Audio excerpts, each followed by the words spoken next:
എന്താണ് ജൂൺ 19 പ്രത്യേകത? എല്ലാവർക്കും അറിയാം, ജൂൺ 19 ദേശീയ വായനാ ദിനമാണ്.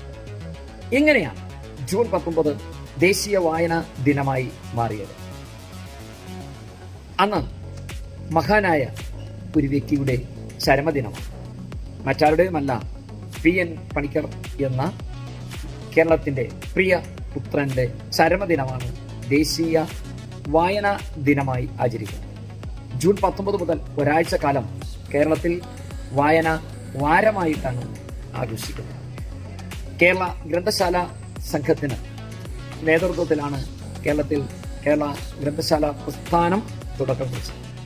അതിന്റെ ജനറൽ സെക്രട്ടറി ആയിരുന്നു PN പണിക്കർ സർ. ഈ വായനാ ദിനം ഏറ്റവും ഫലപ്രദമായി മാറ്റാൻ നമുക്ക് കഴിയേണ്ടതുണ്ട്. കേരള ഗ്രന്ഥശാല സംഘം എന്ന പേരിൽ പ്രവർത്തിച്ചു വന്ന സംഘടനയാണ് കേരളത്തിലെ ഗ്രന്ഥശാല പ്രസ്ഥാനത്തിന്റെ വളർച്ചയ്ക്ക് നിർണായകമായ പങ്കുവഹിച്ചത്.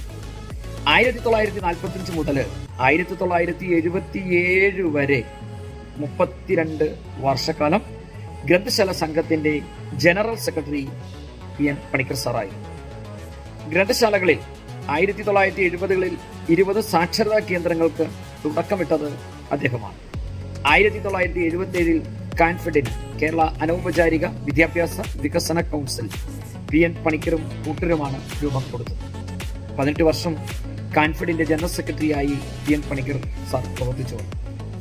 സാക്ഷരതാ പ്രവർത്തനത്തിനു പുറമെ നാം ഒന്ന്, സൗഹൃദ ഗ്രാമം, വായിച്ചു വളരുക, ചിന്തിച്ച് വിവേകം നേടുക, എഴുത്തു പഠിച്ച് കരുത്തു നേടുക തുടങ്ങിയ ആശയ പ്രചരണങ്ങളുമായി കാൻഫെഡ് കേരളത്തിൽ സജീവമായി പ്രവർത്തിച്ചു.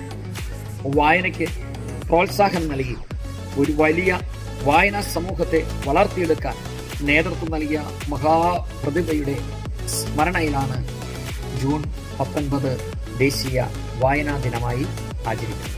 ആശംസ.